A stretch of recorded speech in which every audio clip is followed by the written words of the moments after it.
Hey guys, Steven here back with another video, and today I'll be teaching you how to recreate the Brockhampton Iridescence album artwork.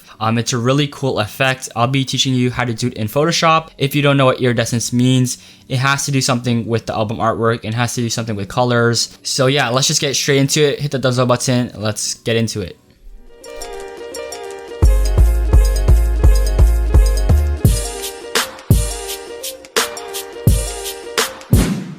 So right here I have 4 different pictures, and in the bottom left right here I have the example. So this is how the album artwork actually looks like. So essentially all you want to do is follow these colors right here. This is the gradient they used, and so all the colors you are going to use in the gradient map have to include these colors. So it's very simple. You just want to go to gradient map right here, or you can go to image adjustments and then select gradient map.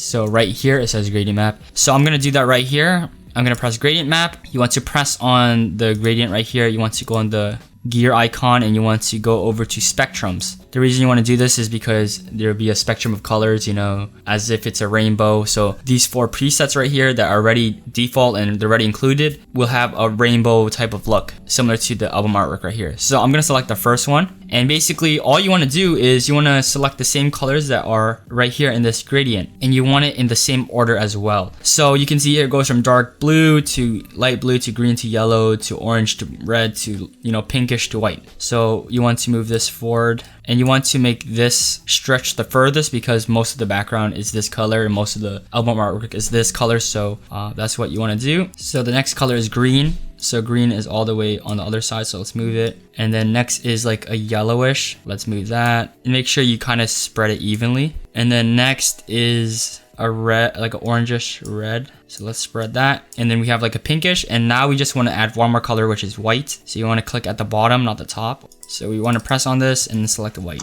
And basically you're done. What you may also want to do once you're done this is reverse the order of the colors. So you can do this by pressing on the gradient map and press reverse. It might look better. So in this case, I think it looks better like this, and it's more accurate because the background's a very similar color to what the artwork is in Iridescence right here. And I'm just going to show you how this looks like with other pictures. So let's hide this. Maybe you want to reverse this. I think it looks better like this, This is Roy Woods. So that he kind of looks like Travis Scott in this one. I don't, I associate Travis Scott with like trippy music videos and colors and stuff like that. So I can see Travis Scott using this effect. Next one, this is Rose Bertram. I went to Shanghai with her. So this was in Shanghai. This looks kind of cool, kind of weird too, because there's a lot of patterns and a lot of little, details. You can even remove colors if you really don't want that many overlapping colors. Right here, it looks fine because there's not a lot of small details, except for right here, there's little like dots and stuff in her pants. But I don't think it would look good in something like this, where there's a lot of, she has curly hair, so there's a lot of depth in it. So what you may want to do is you want to, maybe delete some colors, something like that. And if you don't like the spectrum of colors, you can just change it. I'm gonna keep it the same, however.